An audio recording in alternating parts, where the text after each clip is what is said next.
Yo, what's up guys, Shujinkydink here. Welcome to a video all about Spellmaster Shang Tsung. It is my opinion that he is one of the worst variations in the game. I don't know if he is the worst one, but as far as variations go, he's pretty trash. But why is he so trash? Today I wanted to kind of break that down in a video for you. I was talking to some people in the Patreon Discord and they were saying they like the breakdown videos, so I thought, this might be a good place to start for me. So I'm going to break down his move set from what I think is his worst move in this variation to his best move in this variation, and kind of talk a little bit about why he struggles in this game. So luckily for Shang Tsung, something I'm not really going to cover too much is he has really good strings, and a lot of strings with like mix-ups and stuff in them. There's an overhead in that one, and it goes full screen. It's a high, but whatever. Yeah, and then a really good sweep, decent range on that guy. So, and then plus frames and the mix-up off this one. So, I mean, the strings really are what save him and make him somewhat viable to play. I have a lot of fun with him because nobody knows how to fight him, so I have a lot of success in that aspect. But if people just broke down this variation, they'd see that it's not really all that it's cracked up to be when I play it in Combat League. So, starting off with what I believe is his worst move in this variation, which really sucks because it really could be his best one, is the health file here. So it's 71 startup, which is incredibly slow. He doesn't have anything that really can set it up for free. The only thing that's close is the crashing flames, and that's 40 hit advantage. I think you can change it depending on where you hit them, but it never really goes over much over 40. So there's still 30 frames before he recovers from this, so there's just no real safe way to get it out. And I mean, I understand that like it gets him health back, so I mean they're trying to balance it out a little bit, but it's almost completely useless as it comes to be. So, and the same thing is it takes 76 frames to recover, and you have to call it back. So it only stays on the screens for a certain amount of time. So not only do you have to hit, hit combos and get your damage, because how this works is it stores damage for all the moves that you do. So that did 212 damage. I call it back, I get half of that back. So the problem is it's not on the screen for like a super long time, so you kind of have to move in, space your opponent, and then do this move. So there it's gone, just like that. So that's the only amount of time, and if it's gone, you don't get your health back. So, and then on top of that, once you get all your damage, you have to make sure that the timer's not run out, and then call the vial back to get your health. So it's just, you're doing two extremely unsafe things with no guaranteed way to get them back, which, again, it's hard to say because, I really think that this, that's their way of balancing this.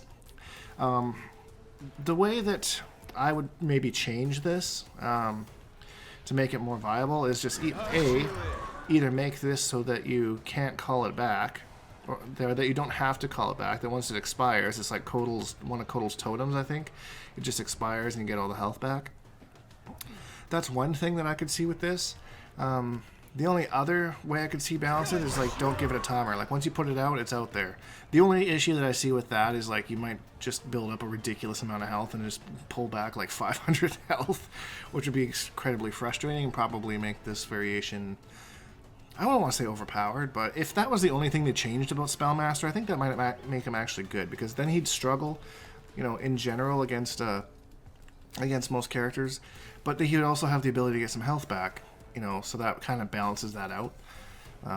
So I don't know if anyone from NRS ever watches this. That's kind of my theory. I'm sure they have their reasons for why they do things, but that's my feedback on, having played Spellmaster since Shang Tsung's come out. So that's the first move. Second move is this move right here, and this is another one that's like if you change it too much, that I think you might make it overpowered, because it is like a full screen combo launcher. That one didn't combo, but there you go. So maybe not full screen, but quite a ways away anyways. Maybe if I wave dashed. I wish I knew how to do that. Anyway, so if you time it perfectly right, you see how he kind of ducks down a little bit there? That can go under a high projectile, depending on what the projectile is. So, I mean, that's kind of handy, but the timing is so specific. I wish he got a little bit lower. The problem is you also have the back forward one that kind of does the same thing. Up close, you can kind of use it as a stagger, because you can hold that for as long as you want. you can cancel it as well, but the cancel is super unsafe, 27 frames recovery. So there's really no point in using it unless you're going to, you know, just do this and then block and hope that they don't react. And so you can hold this, and then for 143 frames, and then it hits them. It's still a high attack, or a mid, sorry. You do get some plus frames off of it, but the problem with that is, look how far they are away from you. It's only +4, and you have all that distance to cover. So you really get nothing guaranteed off of holding this for the entire time, and they're just sitting there like they could just poke you at any moment. But that's, I mean, I get the mind game there. You're supposed to, like, you know, hold it. Oh, now I'm doing it there. Oh, now I'm doing it there. Bam, instantly. So I get the mind game with that, but he should have more reward for holding it for 143 frames. I mean, that's yeah, that's just my opinion on that. And like, the meter one is fine. It does kind of give him a little bit of an anti-zoning tool to kind of get in. It's not perfect by any means, but it's something. It's something. And I think your meter recovers fairly quickly after using that. Yeah, it's not bad. So, I mean, it's not his worst move, as I've mentioned, but it's not his best one either. So, the next few are kind of tough. You could probably inter-switch them depending on how you're looking at it, but Crashing Flames, I mean, this is a good neutral control move. Covers a lot of distance, and a lot of the times you can trick people, especially if they're up close. And you don't hit them with a third one, which is safe at -7. Otherwise, you're punishable at -15. And a lot of people can't punish that, trust me. I've got my butt kicked by it. So, and then of course you can do it in strings as well if you want. Just a little, if you're trying to chip them out or something. So, I mean, it's not a bad move, really. The only thing is there's lots of matchups where, you know, it doesn't really help that much. And I'll show you something here. So as I was saying, that this kind of gets you that for free, almost. Not for free, but almost. The problem is that look how far it puts him away. Now, the main issue that this variation has is with zoning. So it doesn't really have, like, this is way too slow to really deal with zoning at all. Looks like you got 15 frames and another 38 to kind of deal with. So unless you're kind of doing it off a wake-up attack and just using it for the plus frames to kind of move yourself in, it's not super useful. This move is okay, especially because you have the meter burn one. I'm not going to talk about that in too much detail right now, but yeah. So the problem is that after the Crashing Flames, he's right where he really doesn't want to be. So there's very few characters that he can actually zone out, or if he has a health lead, he could zone out. But there's not too many scenarios where you want to put yourself in this position in this variation. So that's my main gripe with the Crashing Flames. But otherwise, it's a good tool in the neutral. It's you know, does a lot of damage for, you know, a bar. So. And it recovers fairly quickly. So, other than that, that's that move. And then we go on to back forward 1. Now, the startup is a little bit slow. And like I said, that makes it so he can kind of have trouble with zoning. And I don't even talk about zoning heavy characters. Like, those are just something else entirely. Holy crap. But like characters like Sub-Zero or Sonya or something like that. He's just playing the patient walk-in game, which, I mean, it's part of fighting games, so it's fine. But when most other characters have some sort of an answer, he just has this, and it's kind of frustrating. Now, this, like I mentioned with this move, can kind of go underneath some projectiles, and then you can get quite a bit of hit advantage, so kind of move your way in. So that's kind of the other side of the coin with that. So anyone with a mid projectile like Cetrion, I mean, then obviously this doesn't work. But yeah, just one kind of perk of this variation. So now you can also cancel this move in combo. So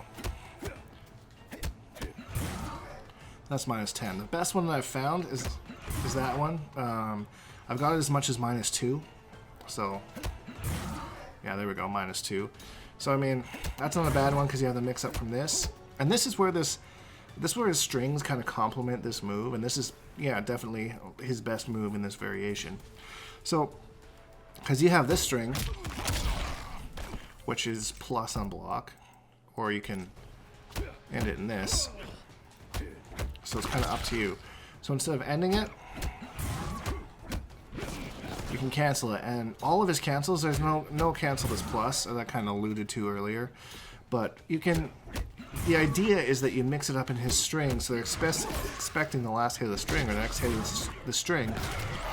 And because you're negative, but they're expecting something else, then you know, you kind of get away with the cancel. So this one, for example, is one of my favorite ones to use, and you kind of condition them with that, and then you can go with this, and then you're just making them think about a bunch of different things at once, right? So, but again, if you know the matchup, as soon as you see the cancel, you'll just poke, because none of his cancels are plus. So, but that being said, it's not really that easy when you have like 4 different options to worry about off of his strings. So, and that's one of my favorite ones as well, is back 3. Well, that's, the input's kind of weird on that one. Because yeah, you have this one, and then you have this one. Not what I meant to do, but that happens sometimes, and I always get killed for it, so... So, kind of just to summarize this a little bit, like, because of Shang Tsung's strings, and just kind of the way that he works, he can manage in this variation, but I think that overall he's just way too weak full screen. So, I mean, I definitely think it's one of the weaker variations because it's a very strong weakness here, and he doesn't really have a whole lot to kind of make up for it once he kind of gets in. So the cancel is nice and it's good, but it's kind of like the only thing he has. So I think, like I alluded to earlier, my main fix for Spellmaster would be either make that so you don't have to call it back on its own, or make it last a little bit longer so you have more opportunities to call it back. And maybe make the callback a little bit less unsafe. I think if you fix that, it fixes the rest of the variation, because then he has a tool, a very strong tool to combat his weaknesses that are kind of outlying. So anyways, guys, hope you enjoyed this video. If you did, leave a like, because it really helps me out, and subscribe if you haven't, because we make new videos almost every single day. Hashtag Bonehawks, all that stuff, and we'll see all you guys in the next video. Hey guys, just wanted to say a quick hello and thank you to everyone that support me over on Patreon.